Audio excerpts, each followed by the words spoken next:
Yoga is more popular than ever, but what is being taught and practiced in many of the commercial studios and yoga festivals around the world bears little resemblance to the rich tradition that has its roots in the ancient culture of India. When most people think of the more ancient and spiritual aspects of yoga, the colorful Hindu gods and goddesses like Shiva, Hanuman, and Kali may first come to mind.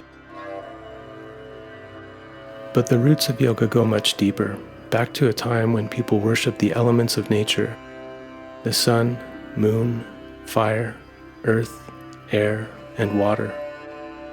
A shamanic culture in which rishis, literally those who see, communed with the elemental gods and nature spirits through elaborate rituals and use of the entheogenic plant brew known as Soma.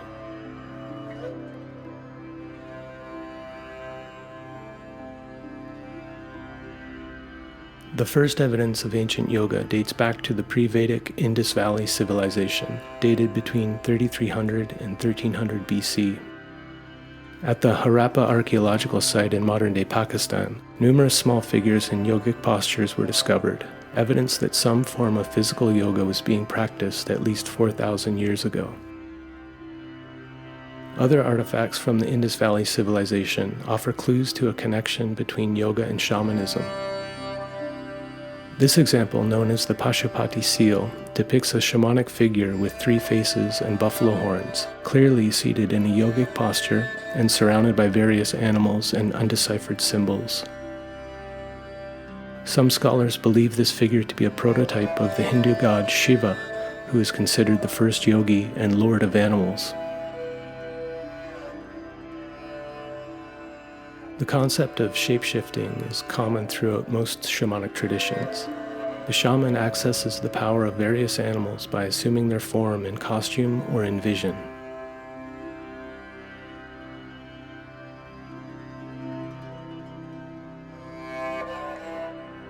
The element of shapeshifting is evident even in the yoga practice today, with postures like downward-facing dog, scorpion, and cobra forming a significant part of the modern postural yoga lexicon.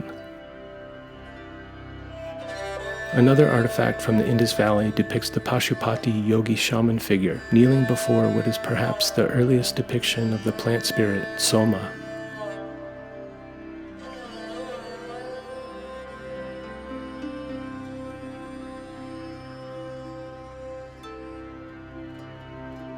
The Rig Veda, the oldest Sanskrit text dating to at least 2500 BC, describes the rishis, dreadlock mystics who drink the legendary entheogenic plant brew Soma for healing, spiritual revelation, and communion with the gods. Pay reverence to King Soma, born the sovereign ruler of the plants. We have drunk Soma and become immortal.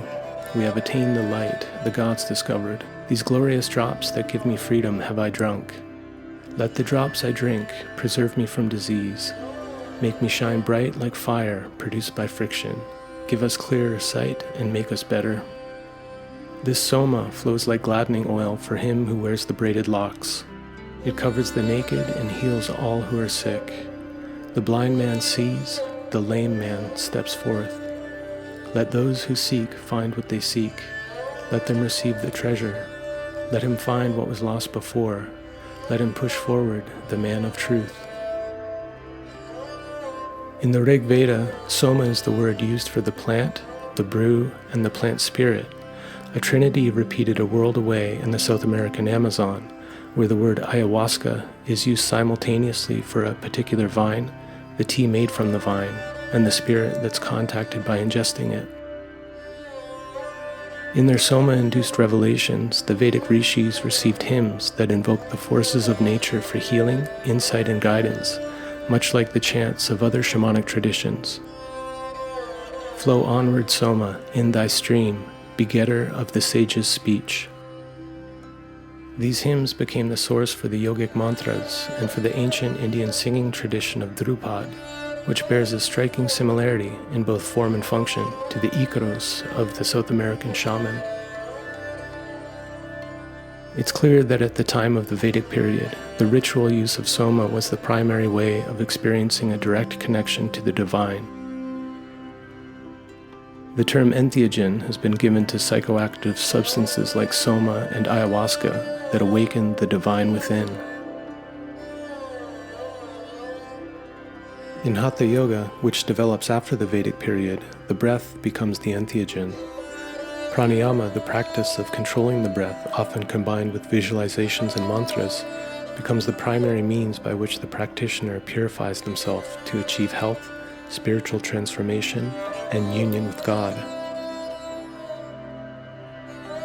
In the development of these practices, the external ritual sacrifices of the early pre-Vedic and Vedic period become the internal alchemical rituals of hatha yoga. A clear example of this appears in the Bhagavad Gita, dated around 2,500 years ago, in which the god Krishna instructs his disciple Arjuna on yoga. Still others offer as sacrifice the outgoing breath into the incoming breath, while some offer the incoming breath into the outgoing breath. All these knowers of sacrifice are cleansed of their impurities as a result of such performances. The Yoga Sutra of Patanjali, considered a seminal yoga text, mentions the use of entheogens as a way to attain mystical knowledge and powers, known as siddhis, but it places far greater emphasis on meditation and the performance of austerities as a way of achieving the same results, suggesting a movement away from the use of plant entheogens in favor of other, more immediately available and perhaps safer methods. The mystic powers are attained by practices performed in previous births, or by special plants, mantra repetition, asceticism, or by meditation. The attainment of esoteric knowledge and supernatural powers, including astral travel, telepathy, shape-shifting, and influence over others, is a common theme throughout all shamanic traditions, including hatha yoga. Patanjali, the author of the Yoga Sutra, is himself a shamanic figure. One origin story tells of the cosmic serpent, Ananta, being born on earth as the sage Patanjali in order to help ease the suffering of humanity by teaching them yoga. Patanjali is called the jungle physician and is depicted as half man, half serpent, an image that resonates with the archetype of the shape-shifting healer mystic found all over the world across the ages.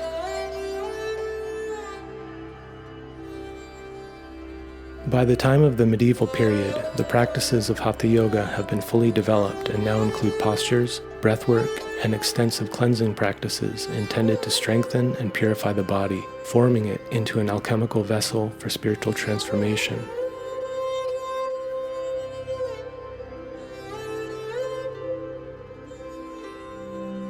The texts of hatha yoga describe the body as a microcosm of the universe, home to the 5 elements of earth, air, fire, water, and ether, situated in the energetic centers called chakras. In some texts, the spinal column is the holy Mount Meru, the center of the universe, analogous to the axis mundi or the tree of life in other mystic traditions that serves as a bridge between the earth and the divine realms. The spine is Mount Meru and the bones are the major mountains. The fire of time is at the root. The disk of the moon is at the skull. Other heavenly bodies are said to exist like this. The wise should practice yoga on them. Even the fabled nectar of immortality, Soma, has now found its way into the body. It is said to be produced by the moon in the head, continually dripping into the fiery sun in the belly, thus shortening the lifespan of the average person. The yogi, however, strives to preserve this nectar by practicing inverted postures and engaging physio-energetic locks in the body, thus ensuring longevity and spiritual liberation. Just as fire does not go out as long as there is firewood, nor a lamp die as long as the wick has oil, so the spirit does not desert the body that is full of Soma.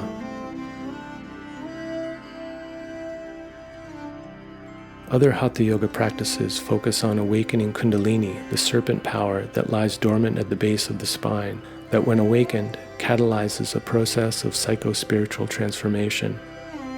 The serpent plays a central role in hatha yoga, and as in other shamanic traditions, it represents transformation and rebirth. When the sleeping Kundalini awakens, then all the chakras and all the energy blocks are pierced through. The spine becomes a main road for the passage of life force, and the mind becomes free of all attachments, and death is evaded. Following its peak in the medieval period, Hatha Yoga falls into a kind of dark age, looked down upon by mainstream authorities and practiced mostly by small groups of outliers living on the edge of conventional society. By the time of the 19th century, Hatha Yoga is viewed by many as no more than a cultural curiosity, associated with naked sadhus, fakirs, and charlatans.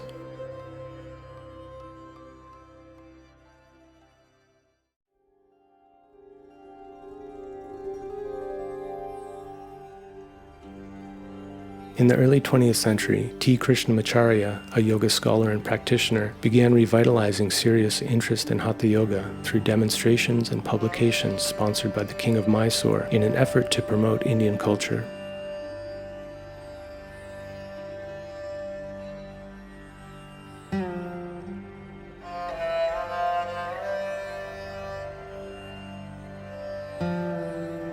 He became most well known outside of India as the teacher of the teachers who brought Hatha Yoga to Europe and America, including B.K.S. Iyengar, Indra Devi, Patabi Joyce, and his own son, T.K.V. Desikachar.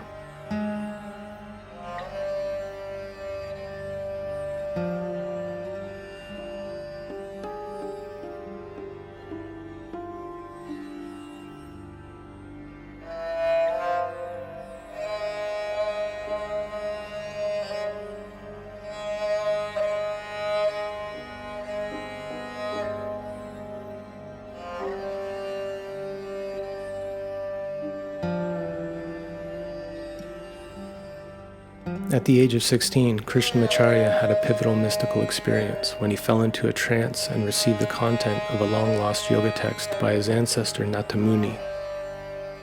Inspired by this revelation, he later spent 7 years at the base of Mount Kailash learning yoga and healing arts from his guru, Ramamohana Brahmachari. When his training was complete, his guru told him that he must return to the city, start a family, and teach yoga.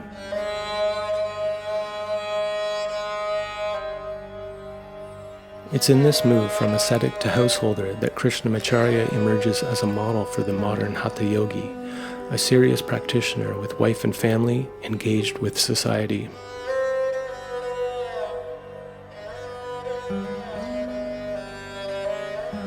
He further broke the mold by being one of the first to teach Westerners and women, and adapted the Hatha Yoga practices for modern people with family and work obligations.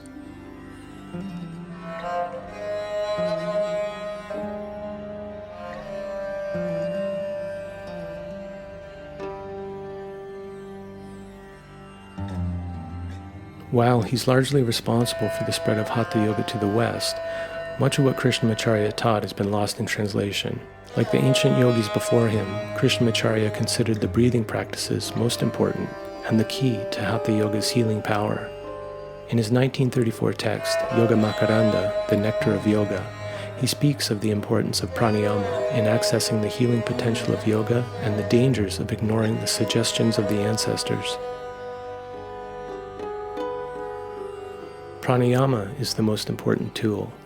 Our ancestors followed these useful instructions and so lived as long as they wished and served as a support for the people of this world, and even today exist as famous and enlightened souls. But now, day by day, we keep destroying the techniques of pranayama.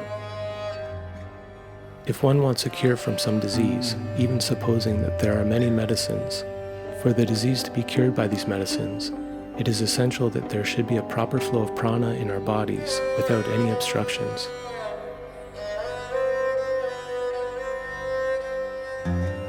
Today, we're faced with an epidemic of physical, mental, and spiritual dis-ease in cities all around the world. Modern medicine has yet to offer an effective solution to this problem, and there has been a growing interest in shamanic practices and plant medicines by people seeking alternative, natural forms of healing. And while many people have had profound experiences with entheogens like ayahuasca and peyote, the feelings of well-being and deep connection often fade as they return to their regular lives and leave them once again wanting. it's becoming clear that we must find more sustainable ways to heal ourselves. Thanks to teachers like Krishnamacharya, who preserved and shared the shamanic technology of hatha yoga, as it was passed down by the ancient jungle doctors and mystics who refined it over generations, there is another way. Modern scientific research is now discovering that the physical and meditative practices of hatha yoga release chemicals produced in the brain that are responsible for feelings of peace, well-being, and deep connection. This is the Soma that the ancient yogis sang of in their hymns and later learned how to access through the practices of hatha yoga. These practices, passed down for generations for the benefit of all people, offer a holistic and integrated way to achieve physical, mental, and spiritual healing, to in effect become one's own shaman, using only the natural resources of one's own body, breath, and mind.